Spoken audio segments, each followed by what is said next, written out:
You ask Tiger to solve. This deals with linear equations with one unknown. The final result is A equals 4. Let's solve it step by step. Group all constants on the right side of the equation.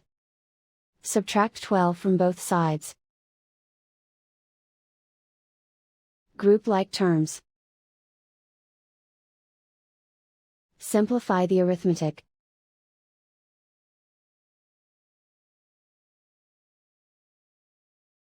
Convert the 8 into a positive number.